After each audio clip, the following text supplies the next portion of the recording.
ഞങ്ങൾ ആദ്യം ഒരു ഗ്രൂപ്പിനാണ് ഇത് കൊടുത്തിട്ടുണ്ടായിരുന്നത്. അവരുടെ വർക്ക് ഞങ്ങൾക്ക് അത്ര ഇഷ്ടപ്പെട്ടില്ല. ഒരു 20% പോലും അവർക്ക് കംപ്ലീറ്റ് ചെയ്യാൻ പറ്റിയിട്ടുണ്ടായിരുന്നില്ല. മാർക്ക് മോഡുലാർ കിച്ചൺ വേണമെന്നുള്ളൊരു സജഷൻ ഉണ്ടായിരുന്നു. സിസ്റ്ററുടെ മാരേജ് ആൻഡ് ആഫ്റ്റർ അതിൻ്റെ ഒരുക്കങ്ങളാണ് ഈ കാണുന്നതല്ല.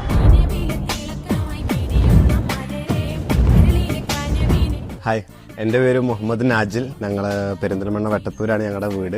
അപ്പോൾ ഞങ്ങൾ എക്സ്ട്രാ ഒരു കിച്ചൺ എടുത്തിട്ടുണ്ടായിരുന്നു. അപ്പോൾ ആ കിച്ചണ് വർക്കിന് ബന്ധപ്പെട്ടാണ് ഉമ്മാക്ക് മോഡുലാർ കിച്ചൺ വേണമെന്നുള്ളൊരു സജഷൻ ഉണ്ടായിരുന്നു. അപ്പോൾ ഞങ്ങൾ ത്രൂ ഔട്ട് കുറേ ഗ്രൂപ്പിനെ ഞങ്ങൾ അപ്രോച്ച് ചെയ്തു. പിന്നെ അപ്രോച്ച് ചെയ്യുമ്പോൾ മെയിൻ കാര്യം എന്താ വെച്ച് കഴിഞ്ഞാൽ ഞങ്ങളുടെ സിസ്റ്ററുടെ മാരേജ് ആൻഡ് ആഫ്റ്റർ അതിൻ്റെ ഒരുക്കങ്ങളാണ് ഈ കാണുന്നതല്ല. ഇതിനു വേണ്ടി ഞങ്ങൾക്കിത് പെട്ടെന്ന് വർക്ക് കംപ്ലീറ്റ് ചെയ്യാന്നുള്ളതായിരുന്നു ഞങ്ങളുടെ ഒരു ഫസ്റ്റ് പ്രയോറിറ്റി. ഞങ്ങൾക്ക് ചൂസ് ചെയ്യായിട്ടുള്ള കുറച്ച് കാര്യങ്ങളുണ്ടായിരുന്നു. ഇതും വരുന്ന ടീമുമായിട്ട് ഇതൊക്കെ മാച്ച് ആവുന്നുള്ള ഒരു കുറച്ച് ചാലഞ്ചസ് ഉണ്ടായിരുന്നു. ഞങ്ങൾ ആദ്യം ഒരു ഗ്രൂപ്പിനാണ് ഇത് കൊടുത്തിട്ടുണ്ടായിരുന്നത്. അവരുടെ വർക്ക് ഞങ്ങൾക്ക് അത്ര ഇഷ്ടപ്പെട്ടില്ല. അവർ പറഞ്ഞ ടൈം ഫ്രെയിമിൽ അവർക്ക് ലൈക്ക് ഒരു 20% പോലും അവർക്ക് കംപ്ലീറ്റ് ചെയ്യാൻ പറ്റിയിട്ടുണ്ടായിരുന്നില്ല.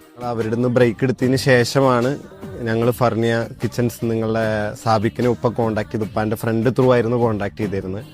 ഇനിയൊരു ബാക്ക് ഫോർവേഡ് ഇനി വേണ്ടാന്ന് വിചാരിച്ചിട്ട് ഞങ്ങൾ അവിടെ പോയി അവരുടെ ഉമ്മാൻ്റെ എല്ലാവരുടെയും സജഷൻസ് ഒക്കെ മേടിച്ച് അവരുടെ ഫീഡ്ബാക്ക് ഞങ്ങൾ എടുത്തതിന് ശേഷം എല്ലാവരും പോസിറ്റീവ് പറഞ്ഞതിന് ശേഷമാണ് ഞങ്ങൾ ഉപ്പ ഫർണിയ കിച്ചൺ സാബിക്കിനെ കോൺടാക്ട് ചെയ്ത് വർക്ക് കൊടുത്തത്. ഞങ്ങൾ കൊടുത്ത മോഡൽ കൂടെ അവർ തന്നെ കുറച്ച് ഔട്ട്പുട്ട്സ് ഞങ്ങൾക്ക് കൂടുതൽ തന്നു.